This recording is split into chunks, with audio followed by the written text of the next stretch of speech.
Hey tout le monde, comment allez-vous? Aujourd'hui, on se retrouve pour une nouvelle vidéo. Bon, pour la semaine de vidéos, je vais faire un genre de plus parce que hier, j'ai pas posté parce que j'étais malade. J'ai pas posté parce que j'avais pas filmé, j'étais malade, je me sentais pas bien. Il fallait que je me repose et tout, j'avais une grosse migraine, je sais pas pourquoi, mais bon. Aujourd'hui, on se retrouve pour une journée, pour une vidéo F A Je me suis décalée ici pour que je puisse mettre les questions ici pour que vous puissiez voir. Certes, les questions seront anonymes, donc je vais masquer les noms. Donc, ouais. Donc, avant de commencer, on fait place à quoi? Au générique.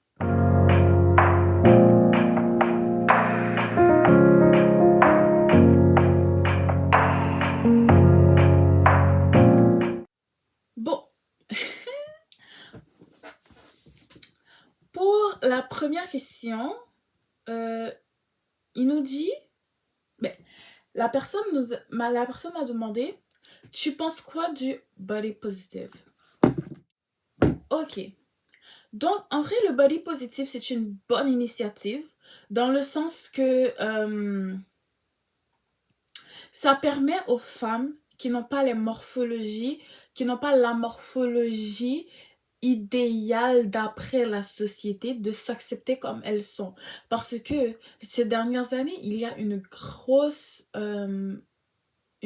demande dans la chirurgie esthétique, surtout pour le BBL, qui est de tout refaire le corps. Ça veut dire enlever la graisse, mais injecter de notre graisse, la graisse qu'on a enlevée dans d'autres parties qu'on est complexé et tout, refaire les fesses, le sein, genre refaire tout le corps.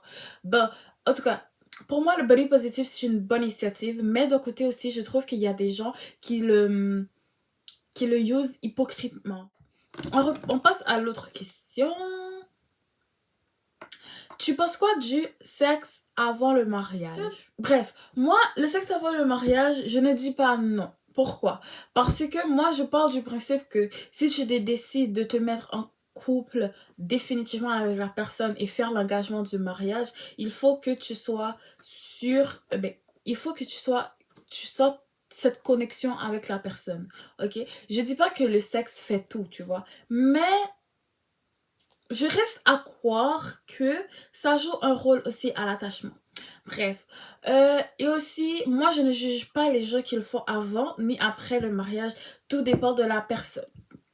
Moi, ce que je conseille, c'est que vous le faites, si vous le faites avant le mariage, soyez très, très, très, très, très prudent. C'est-à-dire, utilisez les moyens de contraception si vous ne voulez pas de grossesse non désirée, si vous ne voulez pas de maladies sexuellement transmissibles, etc. Donc, pour moi, le sexe avant le mariage permet d'établir une certaine connexion avec la personne et de vraiment voir si la personne est compatible avec toi dans tous les sens. Donc, pour moi, genre, si tu te sens prête psychologiquement, si tu te sens prête à assumer après s'il y a des problèmes ou pas, si tu peux assumer et accepter, ou bien si tu es prête psychologiquement et que tu te sens assez mature pour traverser ce pas, why not? Genre, pourquoi pas? Genre, moi, je suis pas contre le sexe avant le mariage, du moment que la personne se sent prête et elle est en confiance avec la personne et qu'elle ne va pas regretter après, même si c'est fini avec la personne. Parce qu'il y a des gens qui font le sexe et automatiquement après, ils regrettent. Donc, si tu n'es pas sûr, ne le fais pas. Mais si tu es sûr avec la personne et que tu sais que tu es compatible côté caractère, côté personnalité et qu'il te manque que le côté physique, why not? Why not? Moi, je juge personne. Et l'autre question, c'est je l'aime, mais il ne m'aime pas. Je sais pas quoi faire. En vrai, tu ne peux pas forcer quelqu'un à être avec toi.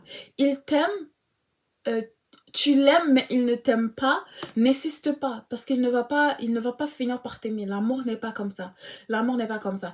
Parce que si tu forces une relation, la relation ne va jamais aboutir.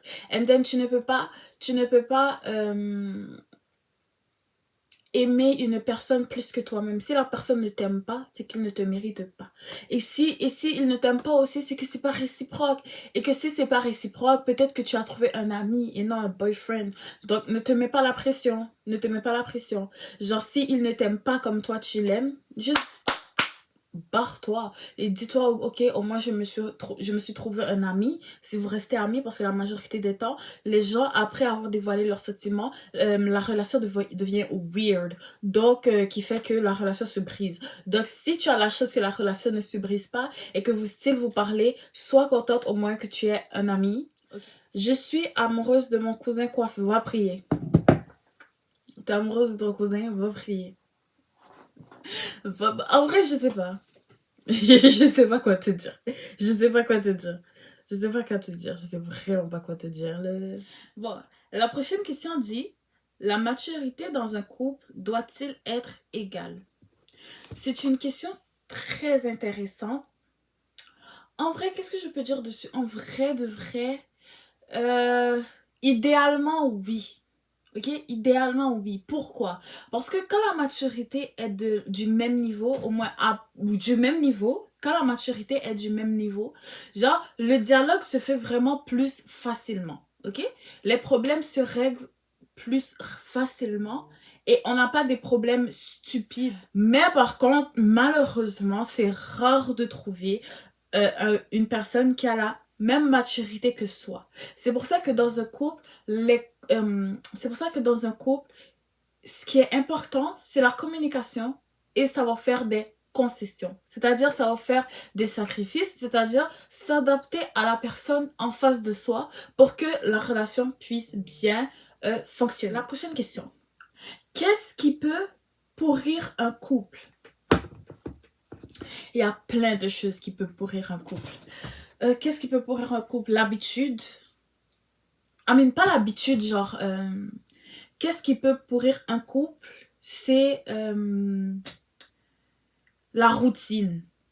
Certes, des fois, la routine est bien pour avoir ses habitudes et tout, mais il faut savoir casser cette routine de temps en temps pour mettre un peu de piment pour que la personne ne dise pas que on est trop habitué, que je le connais trop, qu'il n'y a plus cette flamme. Genre, c'est vraiment pour maintenir la flamme. Donc, la routine peut pourrir un couple.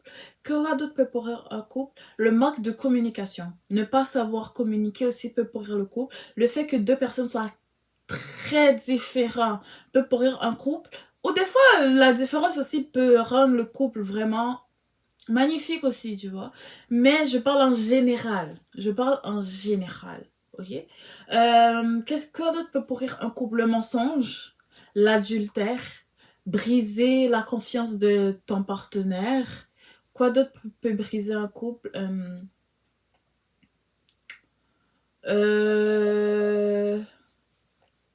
Ne pas valoriser une personne. C'est-à-dire que quand tu es en couple avec la personne, c'est pas tout le temps critiquer ou le montrer ce qu'il a fait de mal. Quand tu es en couple avec la personne, il faut dire de temps en temps, tu es belle, tu es magnifique. Aujourd'hui, par exemple, si tu habites avec la personne, par exemple, tu dis, aujourd'hui, j'ai aimé ton plat. Oh, tu es belle aujourd'hui. Tu sens bon. Tu vois, genre, ces petits compliments, je te jure que s'il n'y a pas ça, ça peut pourrir un couple. Parce que qu'est-ce que la personne en face de toi va dire? La personne en face de toi va dire que il ne te fait plus d'effet, que soit tu as quelqu'un d'autre. Et ça va mettre des doutes dans sa tête. Et ces doutes peuvent pourrir aussi la relation. Parce que les doutes vont faire la personne se poser des questions qu'il ne faut pas, être parano et réagir de manière démesurée. Donc, le doute aussi peut pourrir un couple. Quoi d'autre? Il y a tellement de choses qui peuvent pourrir un couple. Le fait d'intégrer des personnes extérieures dans la relation. C'est-à-dire, si par exemple vous laissez les personnes extérieures influencer une décision qui a rapport avec votre couple, ça peut pourrir le couple. Je ne dis pas que si vous avez un problème et que vous pouvez pas gérer le problème entre vous, genre comme si vous manquez d'habilité pour gérer le problème entre vous, je ne dis pas que vous ne devez pas genre prendre des conseils externes. Pas des décisions prises par une personne externe. Mais vous pouvez prendre des conseils d'une personne externe qui a un point de vue externe, tu vois. Mais prendre une personne extérieure et l'introduire dans le couple H24 à un point que votre partenaire se sent étouffé par cette personne et que n'importe quoi la personne arrive à dire son mot dans la relation, ça peut pourrir un couple. Les réseaux sociaux peuvent pourrir un couple parce qu'en vrai de vrai, le meilleur couple, les couples qui durent plus longtemps, c'est les couples qui ne s'exposent pas. Genre, je dis pas que de temps en temps, oui, de temps en temps, tu peux poster ta copine ou bien ton copain, mais pas tout le temps pour que les gens sachent quand vous êtes bien, quand vous êtes mal. Quoi d'autre peut pourrir la relation?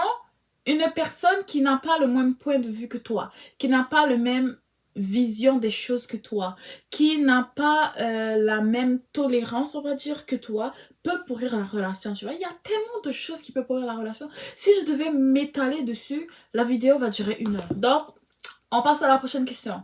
La prochaine question. J'ai un mental breakdown à cause de l'université. Je fais quoi? Prends une pause. En vrai, je te dis pas de prendre une pause d'une session, ou je te parle de prendre une pause d'un jour ou deux, de laisser tout ce qui a rapport avec l'université de côté, ne plus penser à lui et penser à toi. Prendre soin de... Je dois vous faire une vidéo sur le prendre soin de soi. Parce que c'est très important de prendre soin de soi. Donc, c'est-à-dire que si tu as un mental breakdown à cause de l'université, mets tout de côté pendant 1 à 2 jours. Pense qu'à toi. Ok? Fais une rétrospection de ce que tu aimes, de ce qui t'anime, de pourquoi tu as décidé d'aller à l'université. Moi, c'est pour l'argent. Mais, genre, c'est pas tout le monde qui est pour l'argent, ok? Mais moi, c'est pour faire de la money. Bref, donc, oui. Donc, prendre du temps pour toi, laisser l'université 1-2 jours, ne plus penser à, ne rien regarder à, juste penser à soi. Ton mental breakdown va être comme ça, va partir. Les mental breakdown à l'université, c'est très courant. Ça se passe très souvent. Et plus souvent que ça devait se passer, que ça devrait se passer. Donc, de temps en temps, tu dois prendre une pause, prendre un temps de recul, te retrouver avec toi-même et respirer profondément. Prochaine question. Tu penses quoi de l'amour? C'est la dernière question d'ailleurs. Tu penses quoi de l'amour? L'amour, c'est un sentiment magnifique. C'est un sentiment que j'invite tout le monde à vivre parce que c'est un sentiment qui va te faire vivre des expériences magnifiques. Mais aussi, c'est un sentiment qui fait tellement mal, qui peut briser une personne comme ça, qui peut...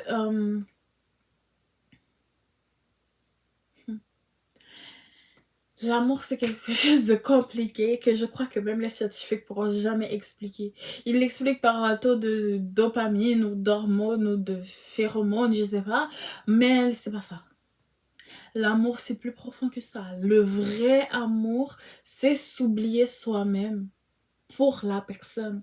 Le vrai amour, c'est grandir avec la personne. Pas grandir au détriment de la personne, c'est grandir avec la personne.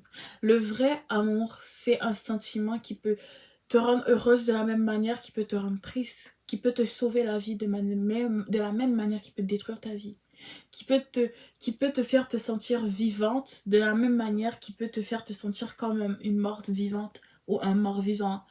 Et l'amour, c'est quelque chose de tellement plus qu'un je t'aime. L'amour, c'est quelque chose de vraiment plus que je sors avec toi, je suis avec toi, je suis de ta famille, je viens de toi. Et genre, c'est vraiment plus que ça. Genre, l'amour, ça... Yo, comment dire? L'amour, c'est un sentiment tellement contradictoire. C'est bien, en même temps mal. L'amour, c'est... Yo, si je commence, je vais jamais finir. Parce que moi, je suis une amoureuse de l'amour. J'ai pleuré pour l'amour. J'ai fait beaucoup de sacrifices pour l'amour. Je me suis oubliée pour l'amour. Et je still aime l'amour. So. Donc, ça va être tout pour aujourd'hui. Et on se retrouve demain pour une nouvelle vidéo. Et je m'excuse de n'avoir pas posté hier parce que j'étais malade. Et j'espère que vous comprenez. J'avais une grosse migraine. Mes yeux ne pouvaient pas s'ouvrir. Et... oui, donc j'ai préféré me reposer ce jour. me reposer hier. Donc, voilà. Donc, on est encore en semaine de vidéo.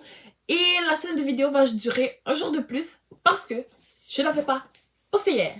Donc, on se retrouve demain. Bye! C'est quoi ça?